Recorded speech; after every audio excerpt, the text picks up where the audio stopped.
ముందుగా మంత్రి గారికి నా పాదాభివందనాలు తెలుపుతూ మిగతా అధికారులకు అందరికీ నమస్కారాలు తెలుపుతూ సార్ నేను 2008 డిఎస్సి లోపల నేను డిఎస్సికి అప్లై చేసుకున్నా సార్. నా కాంగ్రెస్ ప్రభుత్వ పుణ్యాన మాకు బీసీఈ అని చెప్పి రావడం జరిగింది. నాకు పొరపాటుగా బీసీబీ అని చెప్పి పడ్డది. దీంట్ లోపల లిస్ట్ లోపల అందరికంటే ఎక్కువ మార్కులు నాకున్నాయి. మళ్ళీ 2008 డిఎస్సిలో మళ్ళీ నేను అప్పుడు తిరిగినప్పుడు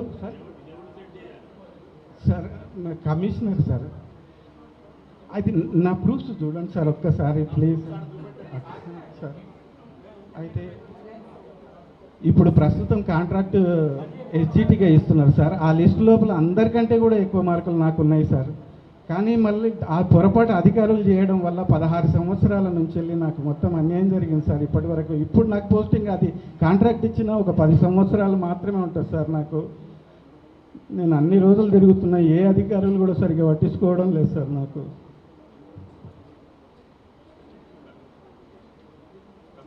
రాసినాం తీసుకోండి.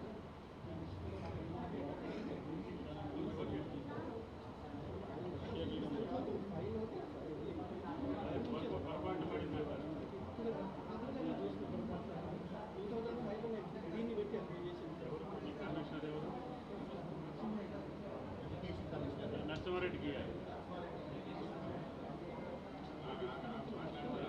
నరసింహారెడ్డి కాను నేను ఫోన్ చేసేస్తాను.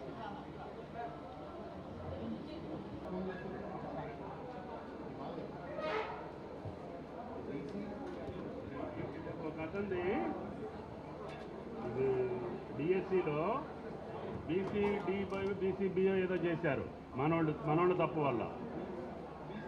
అతను మీ దగ్గర పంపిస్తా. ఈ గాంధీ భవన్లో రిప్రజెంటేషన్స్ ఇది అది ఇమ్మీడియట్గా దాన్ని రిజాల్వ్ చేయండి. చెయ్యకపోతే ఎందుకు కాలేదో కూడా చెప్పండి అక్కడ. రైట్